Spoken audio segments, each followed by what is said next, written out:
Olá, buscador da super saúde. Olá, participante do Congresso da Super Saúde. Nós já vimos que curar doença, fazer uma remissão completa de doença, é uma coisa até simples e que existe vários fatores que levam à cura ou levam à remissão das doenças. Talvez um dos mais importantes seja a alimentação. Hoje, nós vamos falar agora com, com uma pessoa que trouxe a alimentação funcional para o Brasil, a nutrição funcional para o Brasil. Foi que começou essa revolução da nutrição. Antes do Gabriel de Carvalho, a nutrição era uma coisa muito mal trabalhada. Depois que ele se formou e foi buscar essas informações no exterior e trouxe para o Brasil, a nutrição do Brasil deu um salto. Sim, nós estamos falando com o Gabriel de Carvalho, quem trouxe a nutrição funcional para o Brasil. Muito obrigado, Gabriel, por estar conosco neste congresso, ajudando as pessoas a buscarem mais saúde, a encontrarem recursos de desenvolvimento da saúde. Obrigado por participar desse congresso. Eu agradeço demais, primeiro, pela introdução, pelas palavras a meu respeito. Fico feliz demais em estar aqui podendo participar, né, em relação a todo esse conteúdo que a gente pode trazer para as pessoas, como a gente pode realmente fazer diferença para a saúde delas. Para mim é uma possibilidade ímpar realmente estar podendo transmitir tudo isso para tanta gente que busca ter saúde de verdade. Mas vamos começar pelo princípio, né? Começar pelo início. Uma alimentação inadequada leva à doença? Sim, podemos dizer claramente que sim. A alimentação inadequada é causa clara e óbvia de doença. E isso tem que estar cada vez mais claro. As pessoas ainda não se dão conta. Se uma alimentação inadequada causa doença, somente a alimentação adequada pode curar a doença. Então, nós já vamos entrar para a parte importante dessa nossa conversa. O que é uma alimentação adequada? Perfeito. O primeiro ponto que eu acho que tem que ser trazido em consideração é que algumas coisas a gente só consegue abordar no nível realmente da individualidade, ou seja, cada pessoa tem algumas questões únicas que tem que ser avaliadas sempre em relação ao seu estado atual, né? O peso corporal, a atividade física, doenças que ela porventura já tenha, né? A sua condição biológica de uma forma geral. A gente analisa a genética familiar, ou seja, o que aquela pessoa tem de tendências, e aí o que a gente vai tentar otimizar, tipo, tem tendência a câncer, não a infarto, não a Alzheimer, e a gente vai trabalhar aspectos personalizados. Então, isso é uma coisa que a pessoa tem que se dar conta. Mas, de uma forma geral, a gente tem como grande causa das doenças a inflamação e a oxidação. Então, excesso de radicais livres, um processo inflamatório desenfreado. Então, quando a gente se dá conta disso, a gente usa princípios que vão controlar essa oxidação, que vão controlar essa inflamação, portanto, que vão equilibrar esses aspectos, e com isso tu consegue neutralizar ou reduzir ou curar muitas doenças. Vamos falar um pouquinho mais nisso aí. O que leva um alimento a ser inflamatório e o que leva um alimento a oxidar o corpo, levando um conjunto de sinais e sintomas que produzem a doença? Beleza. Existem vários fatores, tá? Existem algumas coisas que a gente tem que abordar aqui. Por exemplo, o processamento inadequado do alimento torna ele inflamatório. Se tu pegar uma carne crua, ela não te inflama.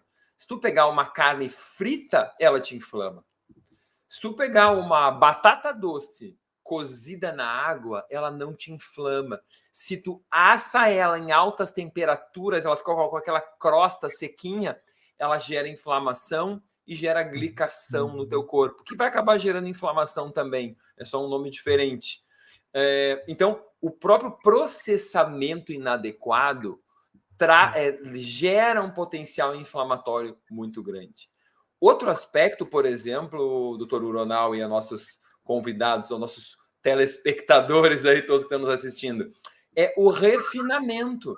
Sempre que tu refina um alimento, tu vai ter um potencial inflamatório e de gerar radicais livres muito maior.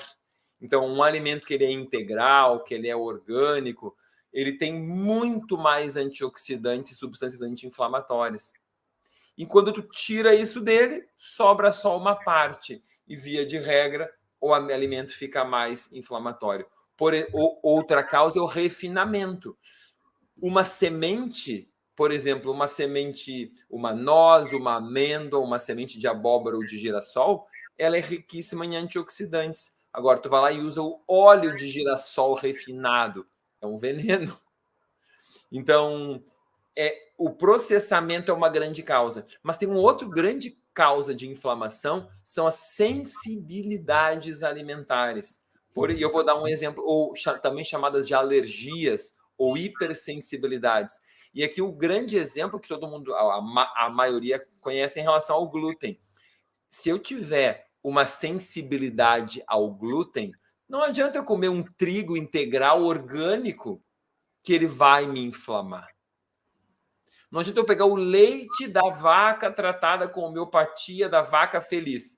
Se eu tenho uma alergia, uma hipersensibilidade à proteína do leite de vaca, vai gerar uma inflamação no meu organismo muito forte. Então, isso também gera inflamação, porque o sistema imunológico reage contra aquele alimento. E aí não tem alimento integral ou cheio de antioxidantes que vai dar conta desse processo.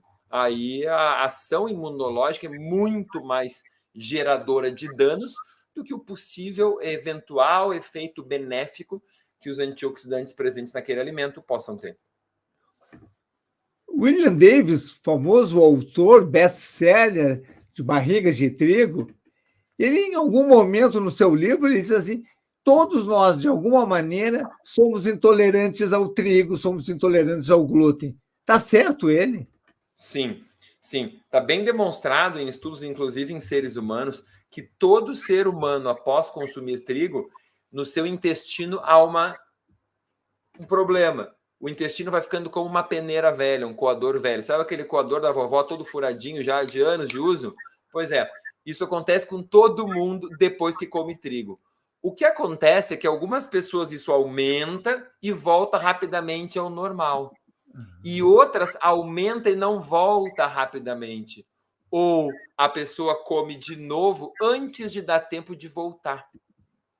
Então, tem gente que come trigo 5 vezes por dia.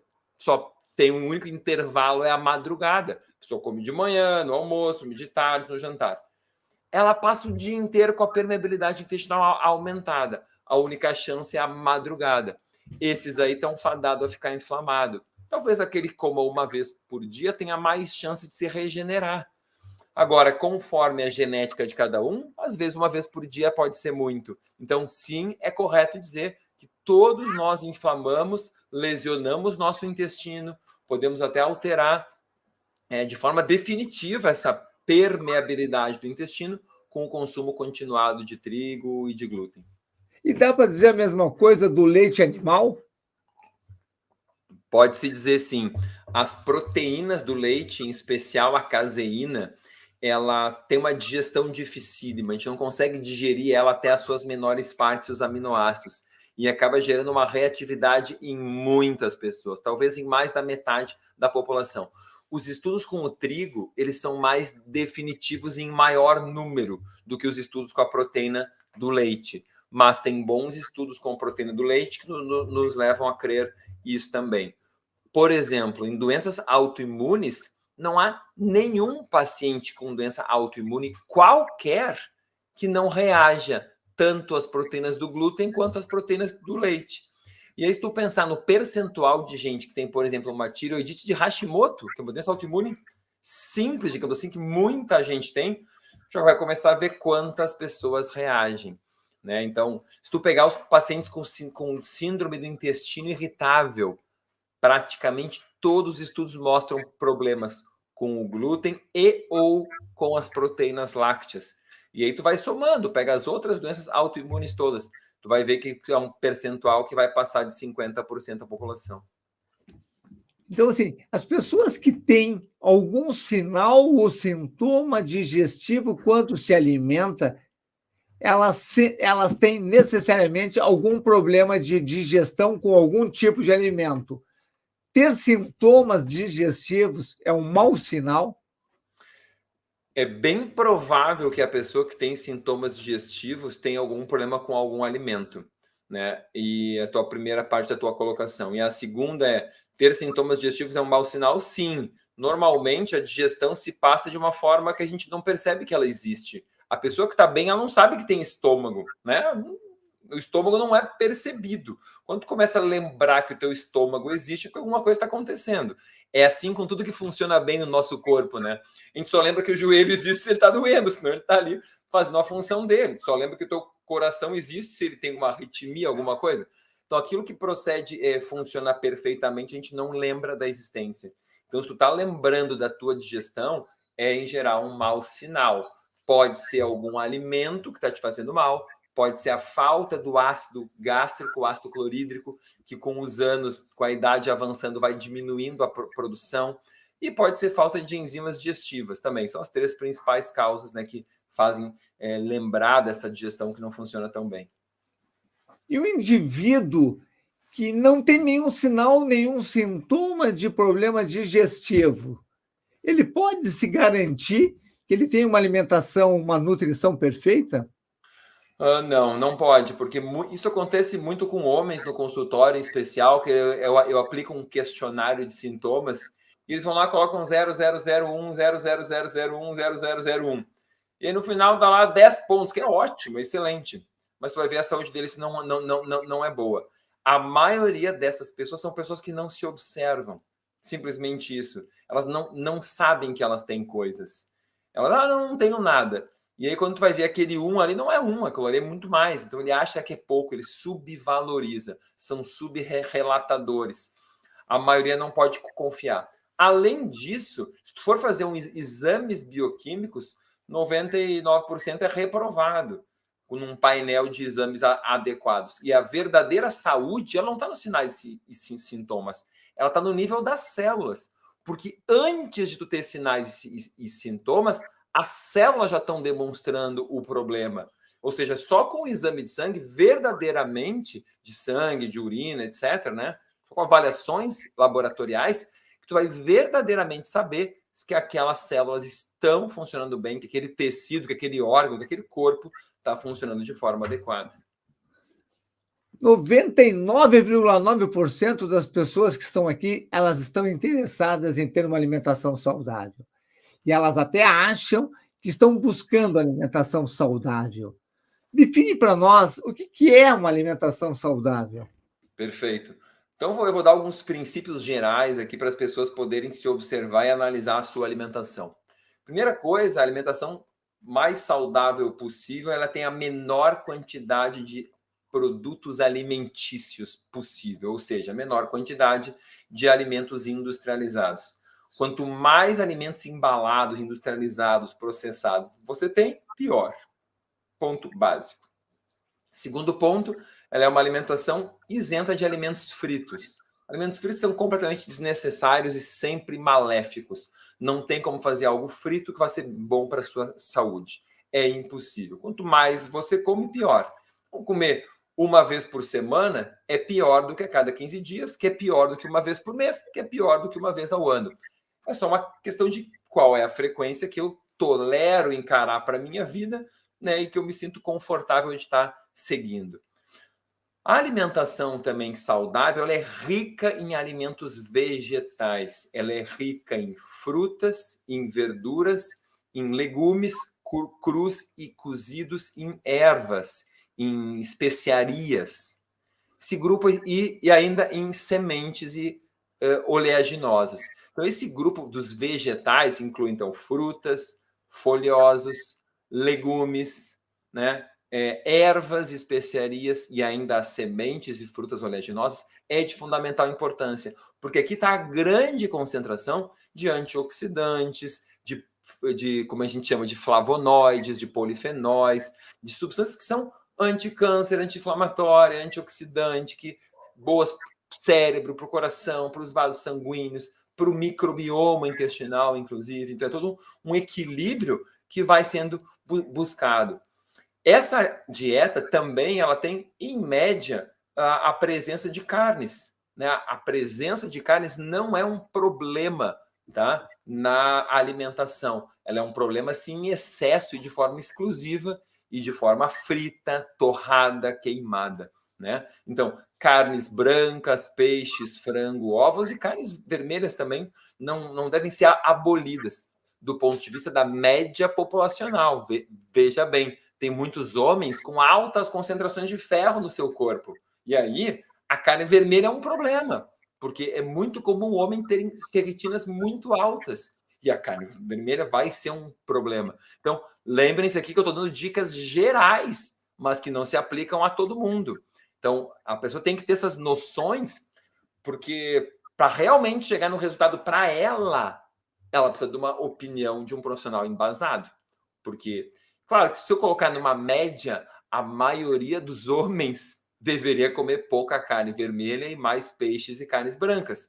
E a maioria das mulheres deveria comer mais carnes vermelhas, porque tende a ter deficiência de ferro. Olhem só, por perder menstrualmente a vida inteira. Então, assim, a alimentação saudável também, ela normalmente vai ter menos grãos e vai ter mais raízes. Então, como fonte de carboidrato, batata doce, aipim, inhame, cará, batata inglesa, são fontes de carboidratos bem mais interessantes do que o trigo, a aveia, o centeio, a cevada ou mesmo o milho, os grãos de uma forma geral. Eles têm, essas raízes que eu citei primeiro têm muito mais qualidade nutricional, tem uma grande quantidade de fibras e o mais importante, uma absorção muito mais lenta do que a média daqueles grãos. A única exceção ali é a batata inglesa, em geral, que tem ali um índice bem maior. As outras todas ganham bem da média dos grãos que eu citei também. As farinhas são um problema também, né? Então, quando tu Todas pega as farinhas? qualquer grão que tu transforma numa farinha, a absorção é muito rápida. E qualquer raiz que tu transforma numa farinha, a absorção também se acelera muito. E isso é importante porque isso tem a ver com a subida da glicose, da insulina, com a resistência à insulina, tem a ver com pressão arterial, tem a ver com espessamento de artérias, né? Então, sim, sempre as farinhas são sempre opções piores que devem ser evitadas ao máximo. A gente ouve falar, e talvez nós ouvimos errado, que uma farinha de sementes oleaginosas, como farinha de castanha, farinha de amêndoas, seriam farinhas saudáveis. Dá para dizer isso ou também está dentro da categoria das farinhas? Aí, como é uma farinha de uma semente gordurosa, a quantidade de carboidrato é muito baixa, tá? Então, ela não se aplica naquilo que eu falei antes, que sobre muito a glicose, etc. Mas, quando tu faz isso industrialmente, é muito comum que gere esses produtos de glicação. E aí, tem alterações também. Então, eu tenho experiência com diabéticos, pacientes diabéticos que medem a sua glicemia e é impressionante. Quando eles comem uma farinha de amêndoas que eles moeram em casa e a farinha de amêndoas que eles compraram pronta, não tem nada a ver a reação da glicose deles. Então, isso é bem impactante. Então, assim, o industrializado tende a trazer esse problema, e se tu preparar em casa vai ser bem melhor. Então, esse é um ponto importante, muito bem colocado. Então, Gabriel, as pessoas que estão assistindo aqui, muitas delas estão com sinais e sintomas de doenças. Elas têm sinais e sintomas de perda de saúde e elas querem aderir a uma nutrição que eleve a saúde delas. O que elas têm que fazer? Então, a primeira coisa que eu acho que a maioria faz de errado é consumir muito produto industrializado. Para mim, esse é um dos primeiros pontos. As pessoas se preocupam muito em comprar alimentos industrializados saudáveis. Gente, o alimento mais saudável é o alimento in natura. Quanto menos o homem manipulou o alimento, mais saudável é aquele alimento. Então, qualquer verdura, qualquer fruta, uma abobrinha, uma vagem, uma berinjela, um brócolis, uma couve-flor, são muito mais saudáveis que um chips de couve-flor ou um chips de couve. Entende? Então, primeira coisa é use mais alimentos in natura. Né? O famoso descasque mais, desembale menos. O alimento como a natureza oferece é sempre a melhor forma. E aí até pode entrar algum grão, um grão de bico, lentilha, ervilha, feijões, um trigo integral, arroz negro, arroz vermelho. São grãos que eu, numa média, eu gosto de diminuir, mas isso é muito mais interessante do que produtos industrializados, de uma forma geral. Então, acho que essa é a primeira coisa, a primeira noção é menos alimento industrializado, ou seja, menos produto alimentício e mais comida de verdade. Que mais, Gabriel? Porque Beleza. as pessoas dizem assim, eu tenho uma alimentação completamente saudável. Será que tem? Um outro ponto que eu acho que a maioria não faz é eliminar da sua vida os alimentos que elas têm reação alérgica. Quantidade, isso para mim é o primeiro fator, Ronaldo, primeiro fator, amigos que estão aqui assistindo, que eu considero para uma alimentação ser saudável número 1, descobrir o que eu tenho alergia. Eu vou te dar um exemplo aqui. Se eu tiver num aeroporto, como eu já me coloquei muitas vezes, centenas de vezes, tu também, tenho certeza. Eu tenho que escolher uma refeição. Eu tenho ali uma opção de um sanduíche de pão integral, com queijo branco, com alface tomate. E eu tenho uma à la minuta. O que eu escolherei? Eu escolherei a la minuta. Por quê? Porque eu tenho alergia violenta ao queijo e ao pão, ao trigo. E eu não reajo ao arroz, nem aquele bife, nem aquele ovo, nem a batata frita. Por mais que eu não precise comer a batata frita. O efeito da fritura no meu organismo de inflamar leva 6 a 8 horas. O efeito da alergia ao pão e ao lácteo, ao glúten, leva 2, 3, 4 dias para sumir. Pode levar 1, 2, 3 ou 4 dias. Ou seja, quando eu aprendo isso, eu me dou conta que a única forma de eu ter saúde é eliminando os alimentos que eu tenho reação alérgica. E isso, a eliminação dos alimentos alergênicos, é a maior fonte de curas impressionantes na minha vida, no meu consultório. A forma que eu consigo curar mais doenças de forma impressionante e inimaginável é quando eu descubro e elimino os alimentos alergênicos da vida do meu paciente. Alguns autores dizem que se a gente fizer a alimentação mais diversificada possível, comendo o maior número de alimentos possível, mesmo assim, nós não estamos colocando para dentro a quantidade necessária dos nutrientes. Tem alguma lógica nisso?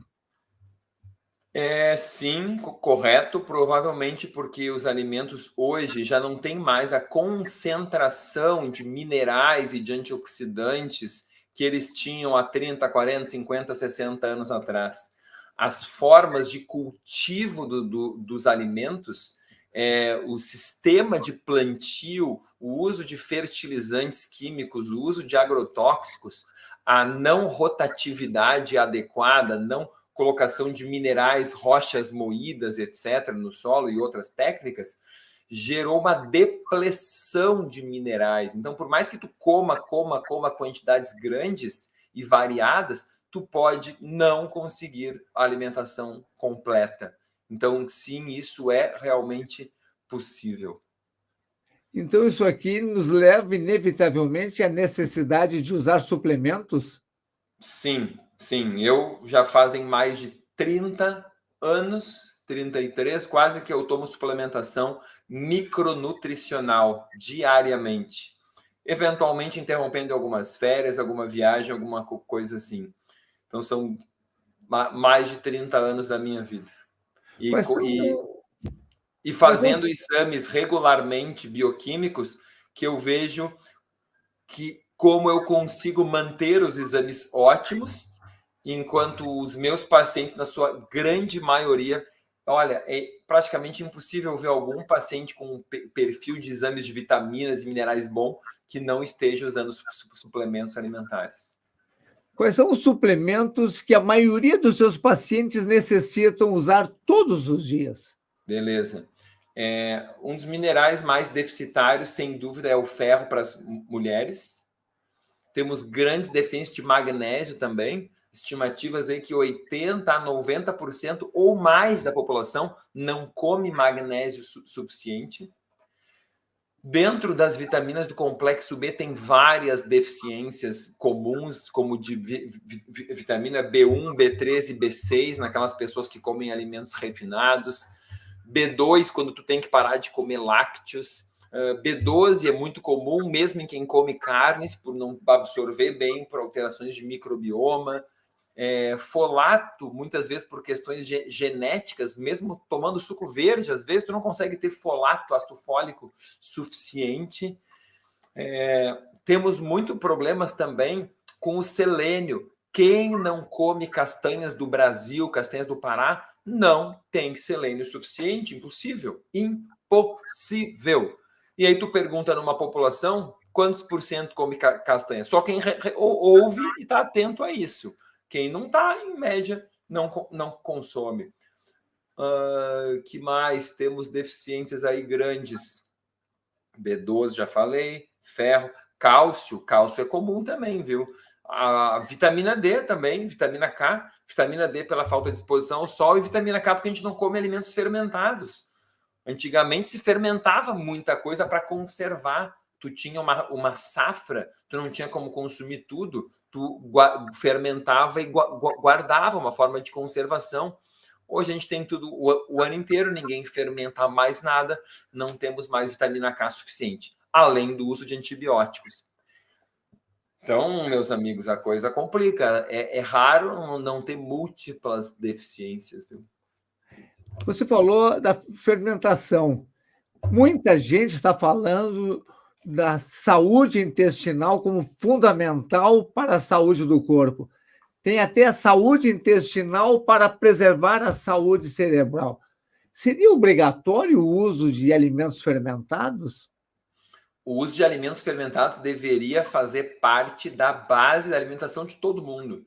Porque senão a outra opção é tu comer, é tu suplementar probióticos. Entende? Então, tu colocar alimentos fermentados é colocar a maior variedade de probióticos que existe. O alimento fermentado tem muito mais probiótico do que qualquer cápsula. Então, uma quantidade violenta, e violenta no sentido positivo, uma quantidade grande e benéfica em termos de tipos de bactérias e de leveduras probióticas muito melhores do que tem numa cápsula, muito mais interessantes. Então, eu considero, sim, um dos fundamentos da super saúde, consumo de alimentos fermentados.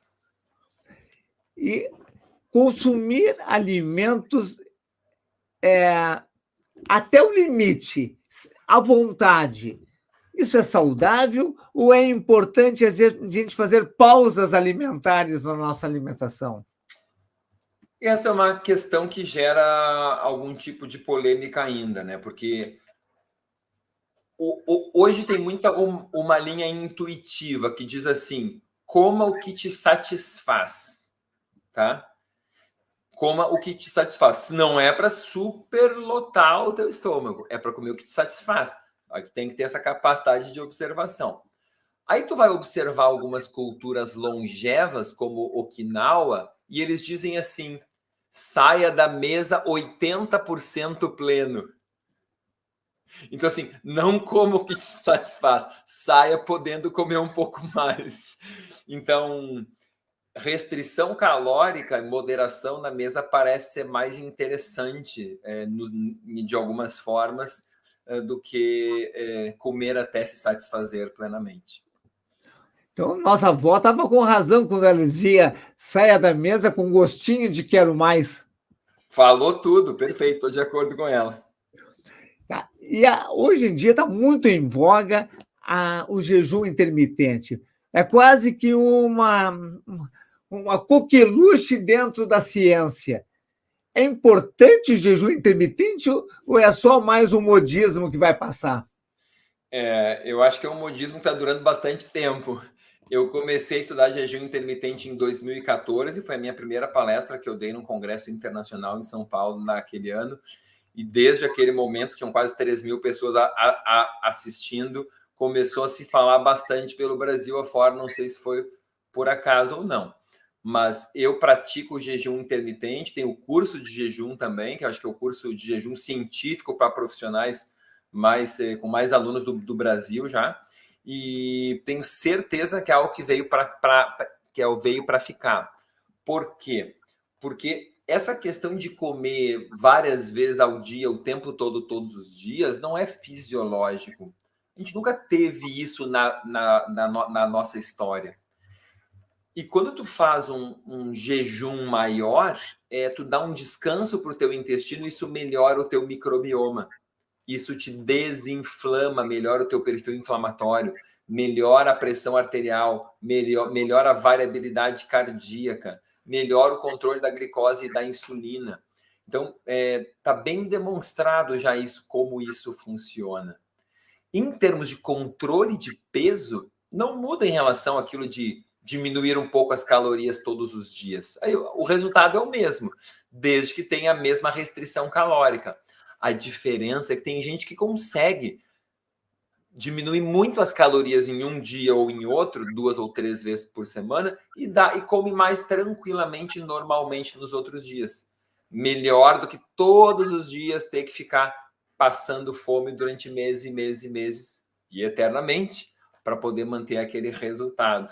Então, o que importa a longo prazo para emagrecimento é qual a estratégia tu consegue fazer a longo prazo. Por isso que o jejum intermitente é interessante. Eu vou explicar. Se tu come 2.000 calorias num dia, 1.000 calorias no outro, 2.000 num dia, 1.000 no outro, 2 num dia e 1.000 no outro, a tua média é de 1.500 calorias. E tu vai manter o peso, ou tu vai emagrecer, como se tu estivesse comendo 1.500 todos os dias. Só que tu passar para 1.500 todos os dias é muito mais chato e difícil a longo prazo. Porque tu nunca te liberta daquele processo. Tu sempre tem que estar passando um pouco de fome todos os dias, entende? Então, seja nos estudos em animais, seja nos estudos em humanos, já tem estudos com mais de 1 ano de segmento em humanos, os resultados são muito bons e muito eficientes. E o resultado de um jejum intermitente, fazer uma janela de alimentação de 6 a 8 horas, comparado com um jejum chamado hoje prolongado, de 2, 3 dias, são semelhantes ou um jejum mais longo é melhor?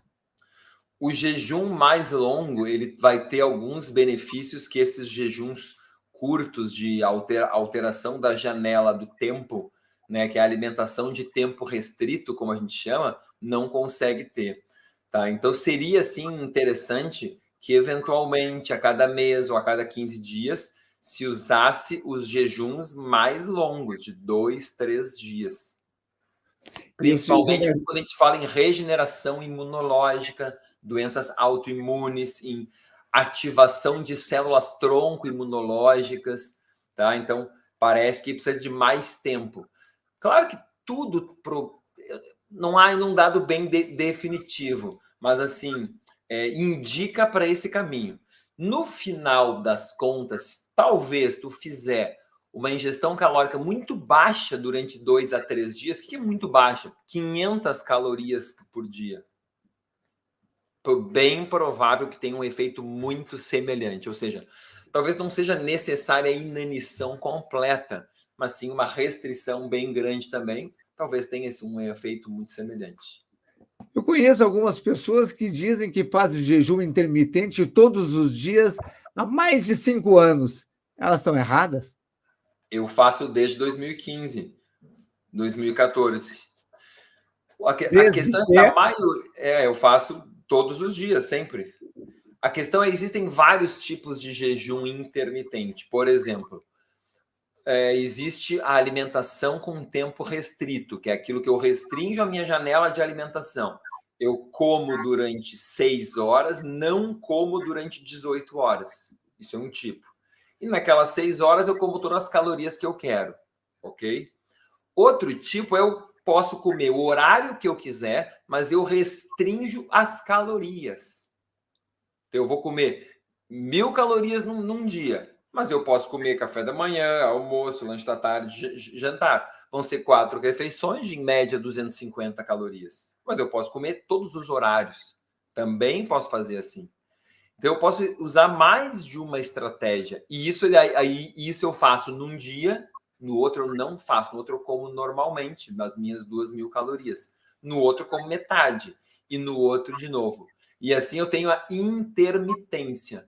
Porque o nome jejum intermitente, o nome correto que os especialistas gostariam que fosse usado é restrição energética intermitente.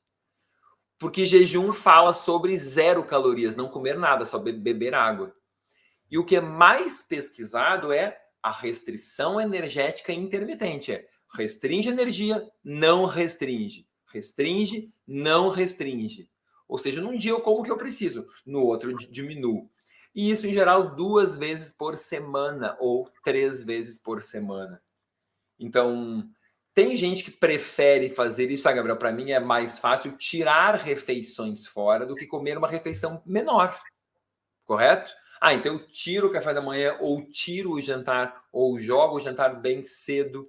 É uma possibilidade também, mas não é a única. Então tem várias, a gente tem que ver o que se encaixa melhor na vida de cada pessoa. Nós falamos muita coisa, muita informação importante. O que faltou falar, Gabriel? Hidratação. Hidratação é algo muito importante e que as pessoas não valorizam, tá? Beber uma água de qualidade em quantidade correta e ao longo do dia. Uma função metabólica ótima exige também uma hidratação ótima. Então, a gente pode submeter o corpo ao estresse da comida, mas não parece que o estresse da falta de água seja bom. E outra coisa, também não é adequado que o estresse da falta de vitaminas e minerais seja bom. E isso está bem demonstrado. Todos os estudos com o jejum intermitente, com restrição energética intermitente, com alimentação com tempo restrito, suplementam vitaminas e minerais para chegar no mínimo diário, que é a IDR. Por quê? Porque os modelos em animais são claros. Se tu tira calorias, tu só tem benefícios em longevidade com vitaminas e minerais adequados. A pessoa que faz restrição de calorias e fica com falta de vitaminas e minerais, ela não tem o benefício de longevidade. Então, Perfeito. ter vitaminas e minerais adequados é essencial. Então, hidrate-se ao longo de todo o dia. Por isso que eu tô com a minha água aqui tomando, ó, o tempo todo, em pequenos goles, e suplemente vitaminas e minerais na dose adequada. Isso é essencial para controlar esses processos inflamatórios, oxidativos, que a gente vinha falando anteriormente. A gente, no consultório, você é muito mais do que eu, nota que quase 100% das pessoas não adotam uma alimentação saudável. E ela é fundamental não só para recuperar a saúde perdida, curar as doenças, como manter a saúde até idades muito avançadas. Então, eu peço, concluindo essa nossa bela entrevista, que, Gabriel, que você dê uma mensagem que brote do teu coração para o coração das pessoas da importância de adotar uma alimentação saudável. Uma vez que a alimentação deficitária é a causa de inúmeras, incalculáveis doenças, somente uma alimentação adequada é capaz de curá-la. Não procure no medicamento aquilo que o responsável é o alimento. Não procure no exercício o que o responsável é o alimento. Como você não vai curar com alimento aquilo que a culpa é o responsável, é a falta do exercício. Você tem que dar para o seu corpo todas as ferramentas para que ele se cure. E o nosso corpo é, em primeiro lugar, uma máquina bioquímica construída com tijolos, cimento, argamassa, tinta, concreto, feitos do que nós comemos, das proteínas, gorduras, carboidratos, vitaminas, minerais, fibras e polifenóis e flavonoides. Então, a escolha do alimento é o primeiro passo, que começa desde a vida intrauterina. Quando o espermatozoide encontra o óvulo, a nutrição começa e ela é determinante no desenvolvimento daquele feto. E isso permanece e continua influenciando ao longo de toda a vida. Enquanto o indivíduo estiver vivo, mesmo na UTI, ele é capaz de regenerar a sua saúde, a sua vitalidade com uma nutrição adequada. Em qualquer estágio, repito, lá do encontro do espermatozoide com o óvulo até a UTI. O poder da nutrição é imenso. E aí fora querem que você não acredite nisso. Querem que você acredite que você pode ser vítima do acaso e sujeito a ter doenças para sempre que só o medicamento é capaz de curar. Adote estilo de vida adequado, com alimentação adequada, com atividade física adequada, trabalhando seus pensamentos e emoções, a sua fé, e conquiste a saúde que você deseja. O seu compromisso é o limite, o seu grau de compromisso é o limite. Por isso que eu costumo dizer, respeite os seus genes e pratique nutrição funcional, porque em cada garfada o seu destino está sendo determinado. Beleza, muito conteúdo, muita profundidade essa tua conversa. Trouxe muita informação para os participantes. Obrigado, Gabriel. Obrigado a todos vocês. Um grande abraço a todos, uma super saúde a todos. E para você, Gabriel, um abraço muito especial para ti, que eu tenho como meu amigo. Grande abraço, meu amigo. Fica com Deus. Estamos sempre juntos nessa jornada. Tchau, tchau.